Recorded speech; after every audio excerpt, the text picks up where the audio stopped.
안녕하세요. 오늘 알아볼 주제는 중국 역사상 최고의 군주 순위입니다.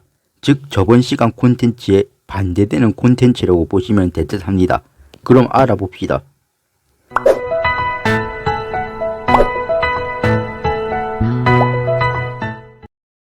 5위 금세종. 누구나 인정하는 금나라 최고의 군주이자 뛰어난 성군으로 평가되는 금세종입니다. 금태조 완안 아골타의 5째 아들로 자식으로 태어난 완안웅은 젊은 시절에 중국사에서도 손꼽히는 최악의 폭군인 해릉양왕의 폭정을 겪게 됩니다. 그는 아내였던 오린덕씨가 상당히 미녀여서 해릉양왕이 그녀를 빼앗으려 하였다고 합니다. 그녀의 아내는 옹과의 사랑 때문에 자결을 하였고 옹은 해릉양왕에게 보모를 바치며 겨우 살 수 있었다고 합니다. 이후 옹은 평생 아내를 맞이하지 않았으며 아내를 그리워했다고 합니다. 이후 그는 해릉양왕을 몰아내고 금의 5대 황제가 되게 됩니다.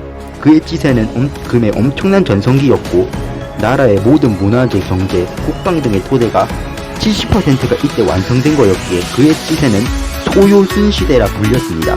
또한 그는 성격적인 면모에서 명군으로서의 모습을 보였는데 많은 노비들 풀어다가 평민으로 해방시켰으며 능력만 있다면 계급에 상관없이 등용하였으며 식사를 할 땐 반찬 4-5가지로만 먹었다고 합니다. 때문에 그의 딸이 그를 보러 왔을 때 함께 식사를 하고자 하였으나 그가 먹을 만큼만 밥을 차렸기 때문에 딸과 함께 식사를 할 수 없었다고 합니다.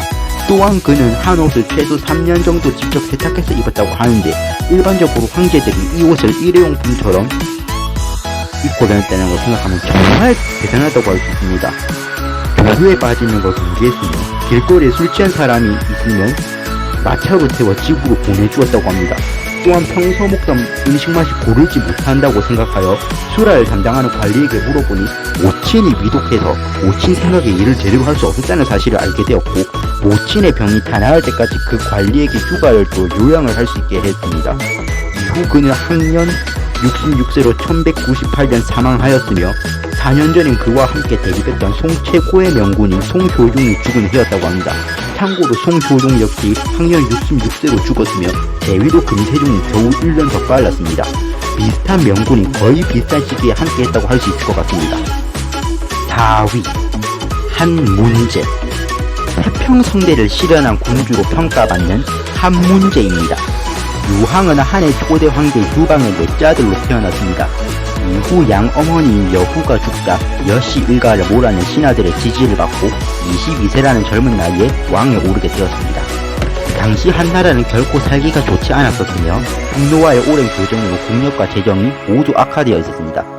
유황은 이에 본인이 먼저 매우 검소하게 생활하기 시작하였습니다. 옷은 그냥 장식 없이 가장 평범한 검은 류의 옷을 입었다고 하며 건물을 지을 때도 항상 신경 썼다고 합니다. 또한 가족들에게도 이를 당부하며 실천하도록 부탁했다고 합니다. 외교에서도 흉노와 하친을 맺어 비교적 원만하게 지내게 하였기에 점점 한나라가 안정을 찾아가기 시작하였습니다. 그는 백성이 농사를 잘 지을 수 있도록 식량과 씨앗을 대여해주기도 하였으며 그러한 경제 기반을 바탕으로 세금이 초대 황제인 유방 때에 비해 2배나 줄어들게 되었다고 합니다. 이후 그는 학년 45세로 사망하는 순간에도 장례를 반드시 검소하게 치르라고 당부했다고 하며 이후 그의 아들인 한경제 시기에 그 전성기는 절정을 맞이하였다고 합니다. 그 지세엔 바닥에 돈이 있어도 죽지 않을 정도로 모두가 보유했습니다. 때문에 한문제는 아들에게 모두가 행복한 시대를 맞이하도록 깃들을 마련함과 동시에 모든 명군이 꿈꾸던 태평성대를 실현한 인물로 평가받습니다. 3위 강희제. 천고일제, 즉 천년에 한 번 나온다는 황제로 평가받는 강희제입니다.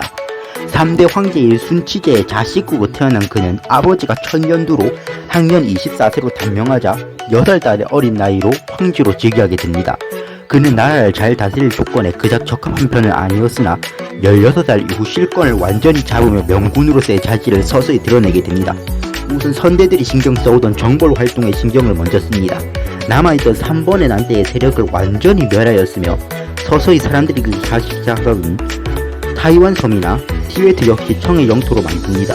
또한 아버지 순치제 시기에 나선정벌을 토대로 러시아와의 조약을 맺고 외교적으로도 나라를 강하게 만듭니다.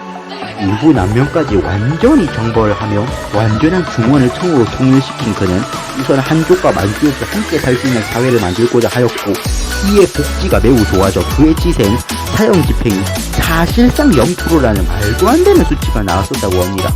또한 서양과의 교류가 늘어났으며 청을 세계 최강국으로 만들어내게 됩니다. 하지만 그의 말년에 행복하지 못했다는데, 오랜 업무로 건강이 매우 안 좋아지며 직접 다 교육시킨 자식들도 비행을 저지르며 그는 골머리를 앓게 됩니다. 그나마 쫄쫄한 손대였던 흥미가 그를 웃음짓게 했다고 합니다.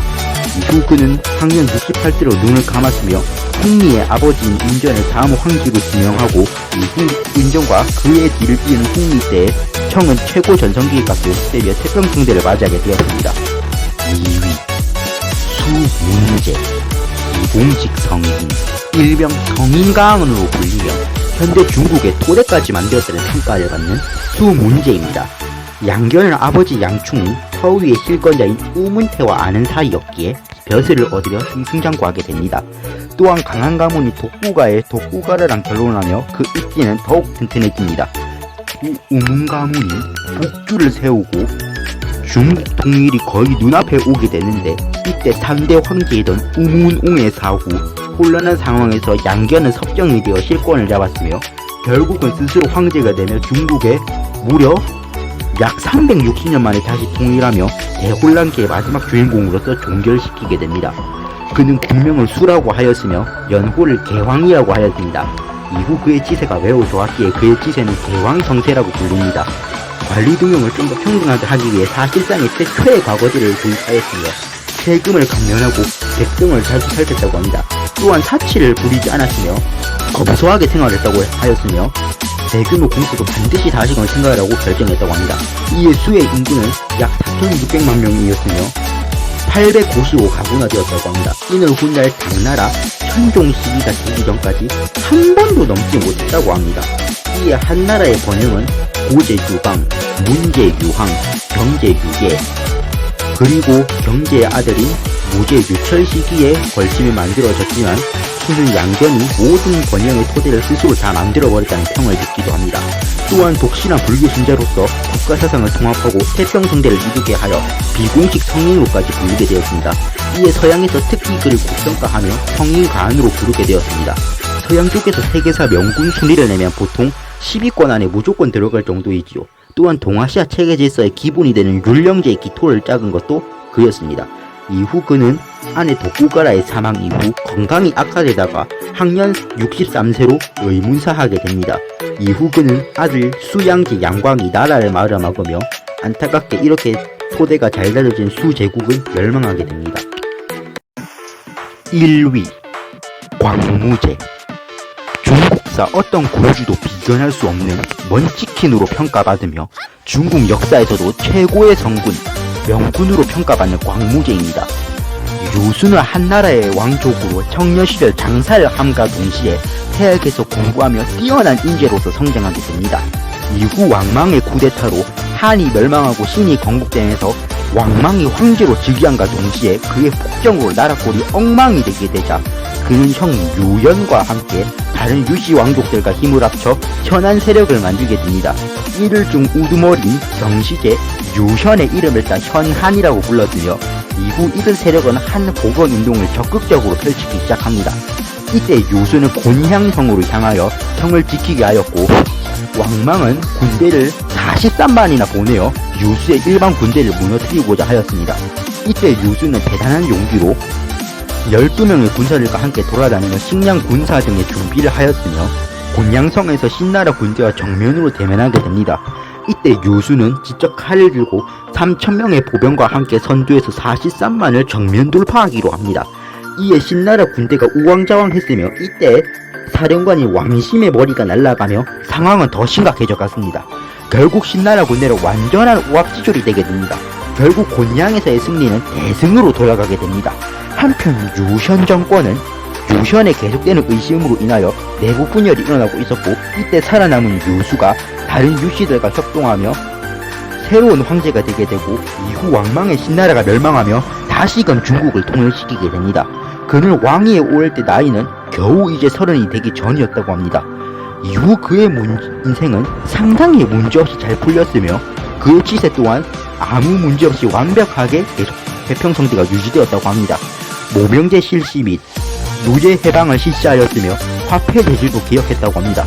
또한 명장 출신이었던 만큼 그는 정벌과 외교 쪽으로도 뛰어났으나 대인배였던 그는 적들의 사정도 봐주면서 싸워주던 사람일 정도로 먼치킨이었기에 실질적으로는 모두가 평화로운 시기가 계속되었습니다. 이후 그는 현기증으로 인해 건강이 악화되어 재위 33년 만에 향년 63세로 세상을 떠나게 됩니다. 그는 아직도 중국 최고의 명군으로 평가받고 있습니다.